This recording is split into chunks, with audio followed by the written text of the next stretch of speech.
on one end, I'm super impressed by the capabilities of LLMs and the ability to recognize spoken languages. But on the other hand, at the same time, what seems so basic is still month, maybe a year or 2 years away when everything else seems so sophisticated.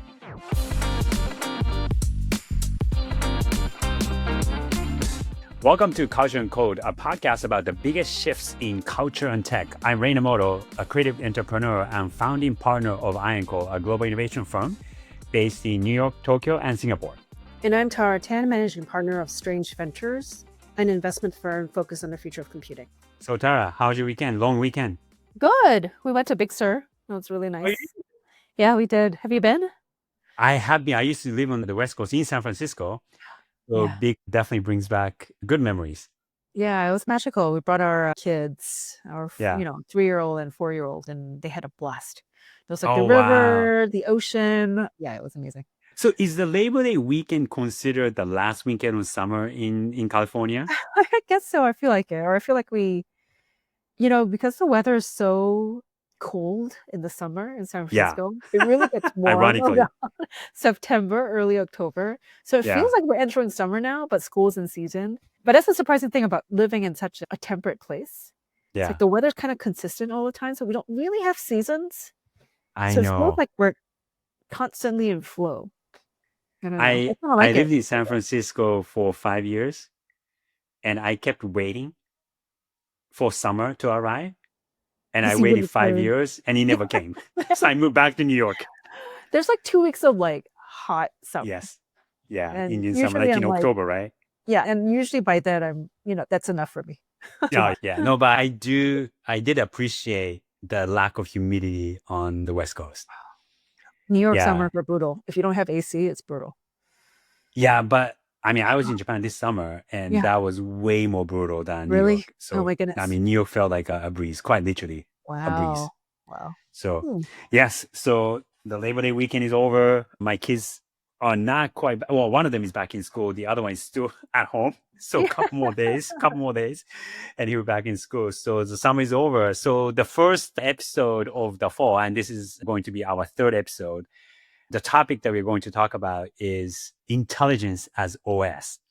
And this is based on your newsletter that you wrote maybe about a week or so ago when Pixel announced an upgrade, particularly with Gemini and other AI features. So why don't you start by talking about what was announced a week or so ago, and then we'll dive into this idea of intelligence as OS. Yeah, fun story. So, to start, I'm actually going to take a detour, if that's okay. Okay. Yeah, no, good. So one of the worst predictions in business history came in the 1980s. Okay. When AT&T paid McKinsey probably millions of dollars to figure out how big the mobile market was. So they went off, they did their thing. This is 1980. Yeah, around the 1980s, around there. It is, okay. Yeah. So they went out, did the whole, consulting thing, came back and told AT&T readers, it's not worth pursuing. It's not a strategy worth pursuing. Okay. Mobile is going to be capped at maximum 900,000 subscribers globally. 900,000, okay. Don't waste your time. The phones were clunky. It's too heavy. No one's going to use it. People don't like walking around with their phones. Don't do it. So one of the, sort of probably worst business predictions in history came from them in that era.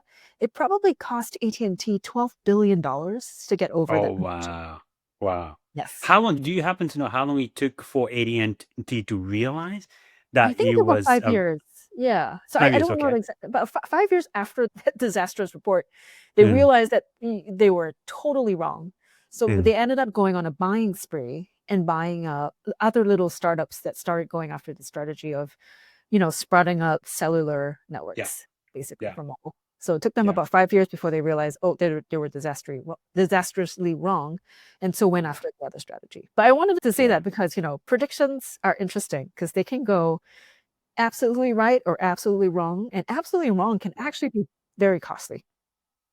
Very costly. Right. Billions of dollars in this case. But it sounds like AT&T has caught up and has been able to gain enough market share to be at least one of the leading mobile network providers in the US. Yeah, but they shouldn't have had any competition at the start.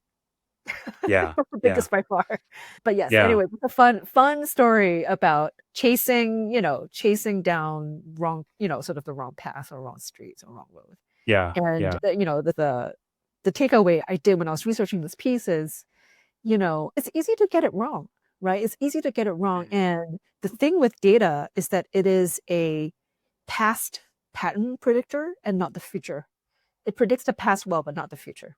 Yeah. I went back when I was studying this piece and I saw that Google released its new, sort of Pixel update recently, and it had, these Magic Queue, which is its flagship AI feature. And so they started embedding Gemini into their phones and kind of highlighting these features where it would like pluck out data or contextual data from across your apps. So say if you were on a text message with a friend and talking about, oh, hey, what were we talking about dinner this weekend? It could pull in that email. You could start setting a calendar invite and all of that. So that was really interesting. And then, you could do fun stuff like do live translation over the phone. So if you were talking to a friend in Japan, it would do a live translation there. So we should do the next call in Japanese and English. That'll be fun. And see if we work. I can speak in Japanese, and if you can decipher what the heck I'm talking about. That's right. That'd be super cool. But that made me realize that what was interesting and emerging from this piece was that, this sort of Gemini layer was actually creating the interface and the experience and what I call the OS, where it matters less about what's under the hood, but what the sort of AI layer can sort of surface to the front. And so I made a prediction where I was like, okay, look, if, I think Apple has by far the largest hardware market share for phones. But what if, people, but a lot of Apple users use Google products. So like Gmail, Google Calendar, Google Maps, and so on. And so, it made me realize that if the future of UI or digital experience is on the intelligence layer, wouldn't places like Apple start using that? Using Gemini to basically orchestrate the layer below. And shortly after I published this piece, like a few hours later, it broke that Apple is exploring to use Gemini to power Siri. And a couple of days later, after that, I think Meta as well. It's not Meta is using Gemini. Well, they're exploring. Nothing's confirmed. Oh, but okay. Exploring using Gemini to basically cut across their different apps and tools, basically as that unifying interface or OS, which is super interesting. But it made me realize that the future of the interface is really intelligent. So let's double click into that a bit more. When you say intelligence, that's a pretty big word and pretty broad term. What do you mean by it exactly? Yeah, I do really just mean like the AI layer. So right now it's more of an LLM, like could become, more reasoning based. An LLM that basically orchestrates or sits across sort of the different apps. Right. Different apps. Yes. Yeah. So what's interesting is that the intelligence or the AI layer is able to decipher the user's intention and then surface the information that's relevant to them. Right. Yeah, because what's on, say, just to talk about iPhone or the iOS, that intelligence is not very intelligent as of this moment. Yeah. Whether it's Siri and its voice recognition, or I'm flabbergasted that, so for instance, like every time I walk into my office, I have a digital key that I'm supposed to tap to unlock the key to walk in. Yeah. And it knows I'm at the building. Yeah. My phone knows I'm at the building. And roughly speaking, I walk in within the 15 to 30-minute window on a weekday to walk through the locked door of my office. And every time I have to still open the key app to get into the office, tap the key and then unlock and walk in. And I'm just like begging the iOS to know, hey, at least surface the app so that when I'm at that location, there's a pretty high possibility that I'm about to enter the office. And what seems so, and I'm just pointing out a very tactical, small example that may be very difficult for a big company like Apple with billions of users to know, hey, out of billion users, what percentage of those people might have that use case? That might be very minute, but what seems like a very simple thing for a human to do, to just unlock a door, seems still so difficult for a machine, a piece of software to do. Is just, on one end, I'm super impressed by the capabilities of LLMs and the ability to recognize spoken languages.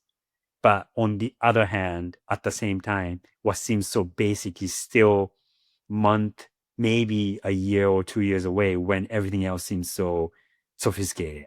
And yeah, to your point, that intelligence across multiple apps and multiple use cases, if there was that intelligence layer, that would make at least that friction less painful.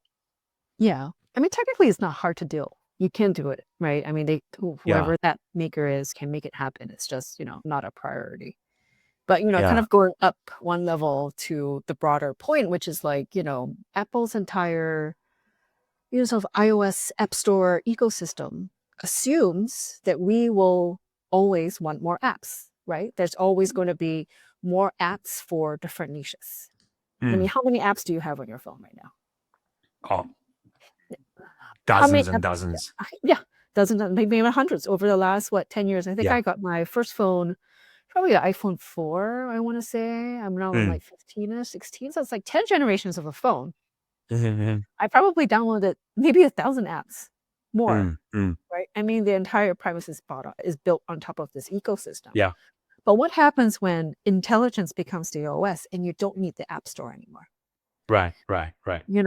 And it's like, that becomes really interesting. And so in my piece, I started looking at, funnily enough, when BlackBerry and Apple were going head to head at the same time. So this is what, like 2005-ish? Something around there. Yeah. Like BlackBerry was it two? Yeah. What was that? I go look at that piece, but it was like BlackBerry watched Steve Jobs unveil the phone. At that time, they had, I want to say 20% or close to 20% market share. Right. Of the sort of US smartphone market share. So, do you remember that time where everyone was on their little BlackBerry and like typing away? So you say in the BlackBerry fell from 56% of the US smartphone market in 2019 to 1% in 2024. That's right. And basically, maybe this is not, you say 2019, but maybe this is 2009. Oh yeah, it might be. Sorry, it might be. Or 2019. 2009. Yeah, 2009. It's got to be 2009 to 2014. Sorry. Yes, my bad. Yeah. We got as a typo there. But yeah, I do think that, so that was an interesting point. There's a typo there. So it's like 2009 to 2014, basically in that 5 years day. I mean, they basically lost not just market lead, but they were almost completely out of the game. And the reason for that was they were chasing after the wrong strategy. So they had such a loyal following. I remember my friends, who were just obsessed with their BlackBerry. They were constantly using it. They, they were called crackberries. The crackberries, right? Exactly. Crackberries. So BlackBerry was so obsessed with this vision, and they did everything right. They listened to their users. They heard them that they liked secure email. They liked the tactile keyboard. And so when iPhone came out, they were like, this is a toy. No one's going to use this. This is just for fun. The most popular iPhone app at that time was a beer drinking app. You tipped it in the beer drink. Oh man! Well, they were like, "This is a toy." I do remember that app. I remember that. Yeah. Yes. And within 2 years, or within the first 2 years, they looked like they were right, because iPhone, BlackBerry sales actually doubled in the 2 years because they had such a foothold on the enterprise after the iPhone came out. But after 2 years, very quickly, it tanked, because very quickly consumers realized that they loved this touchscreen app ecosystem moment. And that completely annihilated the demand for BlackBerries. So my question here is, are we in another turning point where, if Apple or other players are pursuing this idea of an app store, Mm-hmm. What happens if that's not what users want anymore? What if you don't want to Yeah. download a million apps all the time? It's very possible because like having to think in terms of apps or before apps on phones, there were applications on desktops. And you needed to switch from this app to another app, and you had to think about like the compatibility of files and platforms. So you had to shift your way of thinking from like if you were on a desktop, yeah, you have pens and paper, what have you, but you're still sort of working in one environment and you don't really have to think about the context changing. Whereas when you're in the digital space, whether it's desktop or mobile space, you're having to switch context all the time. So a feature like Magic Queue, which is the new, this is the gist of your newsletter a week or so ago. It's the new intelligence layer that eliminates the user to be continually switching context from one app to the next. And instead, I, as a user, can just focus on a particular task or particular goal that I'm trying to accomplish. And then what apps that I have to use to get that goal accomplished could become invisible. Yeah. Yeah, absolutely. It could be. I mean, it is a prediction. Who knows where the future is headed? But, I think it is always worth questioning. What is status quo? Is this still going to be the future? Right. So I think Yeah. there's an assumption here that whatever OS that we're using now, whatever that, sort of medium that we're looking at Mm-hmm. today is going to be Mm-hmm. status quo. And my guess is that it may not very quickly. Yeah, just to counter argue that, I wonder too whether, so for instance, like Apple was and maybe still is, Google is still paying billions of dollars to Apple to be the default search engine on Apple devices, like particularly in Sure. Safari, Yeah. right? Yeah, so they are buying their way into the Apple ecosystem. And, yeah, people might be using Safari instead of Chrome. And then within Safari, the search capability is coming from Google. So Google is somewhat invisible. But in this case, they could potentially buy their way into being the topmost layer so that even though what the device that the user is using is an Apple device, the first thing that they encounter instead of Siri might be a Google Gemini or Magic Queue feature. Yeah. I wonder if the user would care or not, to be honest. Yeah. For Yeah. them, it might not be a deal breaker or differentiator. Yeah. I mean, I feel like for Apple, they've always demonstrated that the LLM is a plugin. So whether it's OpenAI or Gemini, I think or even Anthropic, it feels like, for them, it's kind of a plug and play moment. I think what will be interesting is how Apple preserves the experience or the user experience. Mm-hmm. If they're shifting between the different models or integrating between them or something, or how would they preserve this experience, right, of using a phone and still making this the best experience there is, Yeah. or Yeah. consistent experience there is. So that's the Yeah. question there. Did this news make so do you use an iPhone? You said iPhone Right 15 or now, what? yeah, Yeah, yeah. yeah.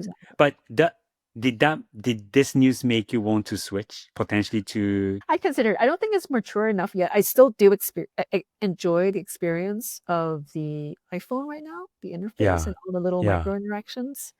I am starting to feel, and I think Android users, especially if you talk to them, they're quite active champions right now where the phone is better. And now if the AI capabilities are better, then they're going to have more talking points there. But I know the camera is a big sticking point already on Android versus Apple, interestingly enough. Because Apple used to yeah. have the best camera. Like But no now it's no not that they can't quite claim that, right? And even, and it's pretty clear. Like my friends and family who use Android, they're like, oh yeah, the Android camera is way better. And they have like baked in AI features already, way before Apple had it. Yeah, and even I think in the same announcement, didn't they make the camera feature so that you can zoom like 100 times? Yeah, And something it crazy like that. uses generative AI to fill in the gap of Right. pixels so Yeah. that when you zoom in, it becomes crisp, even though the photo itself didn't necessarily capture the details, but it's Right. guessing and it makes it look crisp when you zoom in 100 That's right. times. That's right. Yeah. So things like that. But I guess, and this becomes slightly a branding question, but I think one of the small but effective thing that Apple has done is the blue bubble. Yeah. Yeah. Blue bubble versus the green bubble. Yeah. Yeah. And like because I worked in the mobile network space for many years, and I used to switch between phones just to make sure that I was getting a fair view of each side of the aisle, so to speak. Sure. The red pill versus the blue pill. Yeah. And I would, like, every 2 years or so, I would on purpose switch between the iOS platform and a Right. certain career, and then Android or Samsung platform, That's right. and see what the experience was like. And I did that at least I've gone back and forth at least twice, and both times. And no offense to who work with Samsung or Google, whoever, but the experience was so painful for me. Yeah. Like Yeah. having grown up in the Apple ecosystem for such a long Yeah. time, Yeah. that it's not the Google experience that was painful, but it was just the overall the combination of a device, a piece of hardware that was manufactured by somebody else, Mhm. and then the software layer was provided by Google and other software OEMs. And just the lack of integration or the lack of synergy between the hardware and software was just so painfully frustrating that after maybe 3 months, I was about to pull my hair out. But I would stick with it for at least a year, at least like almost 18 months just to stick with it. But every time I had to go back to the iOS, and I did that again and the same thing. So I'm I want to be hopeful that the potential switch could bring me the bliss that I had been looking for. Yeah. Yeah. Yeah. But what would you say that would tip you over the edge I and mean, go to the green side versus the I blue mean, side? for me, I think it's experience first, right? So, I mean, I think any brand or company that's looking in the age of AI, and this is something I champion all the time, is that, UX or developer experience, product experience is so important. I think it's the make or break, honestly, for me. Yeah. And Apple, has done a great job of it over the last decade. The question is, can it bring this over to the next, sort of the intelligence age and Yeah. reinvent itself enough to make the experience top tier? Because Siri for me has not been You mean top tier. Apple or Google? Apple. Yeah. Can it reinvent itself to bring the iOS experience to the intelligence age is still yet to be seen. Like Siri was Yeah. not a great experience for me. Still is not a great experience for me. I actually Oh, it's horrible. It's have to painful. turn it off actively because it Yes, bothers me agreed. every time it comes on. And so Yes. that for me is like a crack in the armor. Whereas, it used to be that every interaction was so thought out and deliberated on the iPhone that it feels like magic. And, I think right now we haven't been seeing that, but, we'll remain to see if that changes over time. But I would say experience is going to be the major way that any company today can leapfrog. Leapfrog. So like I'm not saying that this is Apple's doomsday moment, not at all. If they can sort of leverage what they have and leapfrog, I think that's great. But it is definitely an opportunity for Google or Android or anything of these companies to leapfrog I mean, if they truly get the experience right. yeah, I would say the best case scenario for a company like Apple is Yeah. that Apple itself cracks the AI code and is able to produce their own AI platform that they can control, Apple can control, and Apple can manage. That I think would be the best case scenario. I would say a second best not so bad scenario for Apple and particularly the user is that whether it's Google plus Gemini or OpenAI plus ChatGPT, Yeah. the what you call the intelligence layer, if it's invisible enough, it might not matter to the user whether it was powered by Gemini or OpenAI or whatever LLM that is superior to everything else that delivers on the promise of, you just talking to a phone and the phone getting it, for you. And if Apple is the hardware delivery channel for those experiences, and if that portion of the experience is invisible to the user and is seamless, whether it's delivered by Apple or Google or OpenAI, I would say that it doesn't matter to the user. And like Gmail versus Apple Mail or Google Doc versus Pages. I mean, I use Apple pretty religiously, but I still use Google Doc over Pages just because it works so much better across different devices. And whether I'm on an Apple device or not, it still works. So that's what matters to me as opposed to, is this an Apple product or not? So I do think that, and I'm getting a vibe, at least from what I read on the internet, that I kind of wonder if Apple gave up on AI. I don't think so. I mean, there are a lot You of don't think smart. so? I don't think so. I think there are a lot of smart people in there Yeah, no, through it. no doubt, no No doubt. doubt. No, I don't think Yeah, they've given up, clearly. They have, yeah, a really strong distribution system. They have yes, really smart people working in there. I think their strategy is still a little bit unclear. And, they've not really always been the first to market. They're a slower drumbeat. So I wouldn't say the game is over, but I would say that it is heating up competition-wise. I don't think they've given up. I think it's too early in the game to say. I think it's too early in the game to say. That's my sense. But, I don't know if I disagree with you. I want to believe that's true, but I'm not quite convinced that, just because like they've had Siri for such a long time. And I mean, to your point, it still doesn't work. It's such a bad product. And that's probably one of the most basic AI functions that a company like Apple should get right. But after so many years, for whatever reason, whether they're not investing enough in it, or, I mean, I get newsletters with the word AI in it, and Siri still pronounces AI as I. yeah. Like when I'm read a subject headline from a newsletter or email that I get that has the word AI in it, Siri pronounces it, so and so, I, whatever. And it just beats me that in 2025, a company like Apple, I mean, somebody at Apple must notice those things. I don't know, but it just seems so. Maybe it's easy for me to say outside of being the fence, yeah. But it doesn't seem like that is their priority for the time being. It Yeah. must be, yeah, yeah. All right. So just to wrap up, where do you want to leave this conversation with? I mean, I kind of, champion it. I think this is a time of extreme transformation. And I think there's a lot of reinvention that's going on across. Mm. So the companies that can sort of leapfrog its competitors, I think this is a perfect time to do it. That's my real takeaway from this. And don't go, barking after the wrong trees if you can. Or if you can, just Yeah. course correct as quickly as possible. Like don't be an AT&T in the 80s.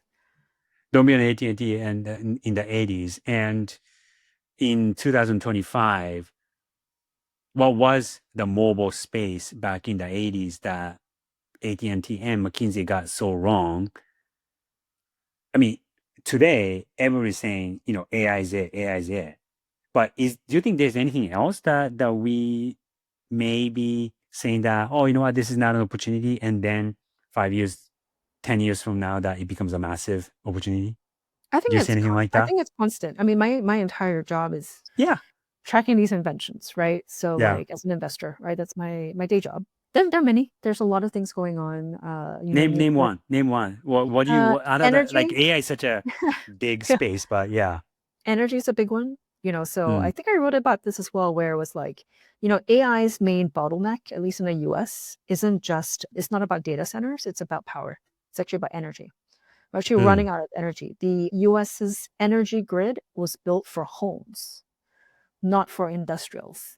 And because we haven't caught up really in the last 30, 40 years, like, manufacturing and industrial work has actually left the US, right? And we transitioned to a service economy. What happened was that our industrial infrastructure totally lapsed. Oh, wow. Okay. And so right now, to power all these like mega data centers, we don't have the energy grid to make it happen. So there are two things. Either we build real fast or we create new sources of energy, which includes like nuclear, which includes other ways of doing it. But that's actually quite a big sticking point that I don't think people are really talking about. But we'll say that for another podcast. But yeah, it's massive. Like the America's energy grid was built for homes, maybe offices, right? Homes and offices, like white collar work, not industrials. So we're kind of approaching a chokehold right now, especially like on the East Coast, I would say around the Virginia area. There's a ton of new data centers that's sprouting up. They're requiring energy that was traditionally used to power like a town or a home, like a suburb, not like industrial centers. So I think that's going to be a bottleneck. So I just happened, we could have a completely different conversation, a different episode on this alone. But one industry that is seeing a massive shift in terms of their need is architecture. So up until 2010, maybe 20, architecture for business, like corporations, was on the upswing. But in the last like 7 to 10 years, it started to deteriorate. And COVID definitely decreased the need for corporate offices to exist to some extent, right? And in exchange, the need for data centers and the need to design and build data center architecture is just on a hockey stick swing. Yeah. So that's a slightly different topic. Well, that's, I guess, a very different topic that we can decide to focus on in the next couple of weeks. All right. What's your takeaway from this conversation? I think that the next interface is invisible. Yeah. There's been a lot of focus on user interface, user experience, and using tools like ChatGPT and the voice feature, and just the fact that you can have a conversation with it to get things done or do certain things. It's not quite there as much as it's being talked about. Like in real world scenarios, I'm yet to still rely on visual interfaces to get things done. But I don't think it's as far as we thought a couple of years ago. And, your point about intelligence as OS, what enables that intelligence as OS is visual and audio perception that makes it possible. It's shifting from touch to audio very quickly. It's not quite there yet, but I think it will be there much sooner than we think. And it will, speaking of prediction, at the end of 2024, I made a prediction that smart glasses like the Ray-Ban Meta product will finally start to see mass adoption by the end of 2025, I think I said. And a couple months after I made the prediction, and I said that Apple would enter the space. And it's at this point, it's still a rumor that Apple is creating like a lower tier version of Vision Pro. But maybe in the next, 6 to 12 months or so, that's probably the next product that Apple could make. Yeah. But anyway, interface becoming invisible in the next 12 to 24 months, I think is a reality. Yeah, I think the transition will happen quickly than we think. For intelligence as OS, I think would probably happen within the next 3 to 5 years. Yeah.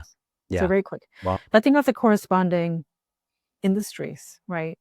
Mobile app developers, any of that ecosystem, I think is going to change very drastically. Advertising is going to change drastically. Yeah, and I will believe it when I see a green bubble from you. Or maybe there will not be any more of that concept. Who knows? That's true. We'll see. Yeah, we'll see. All right. That's a good place to end. All right. Yeah. Take care. Bye.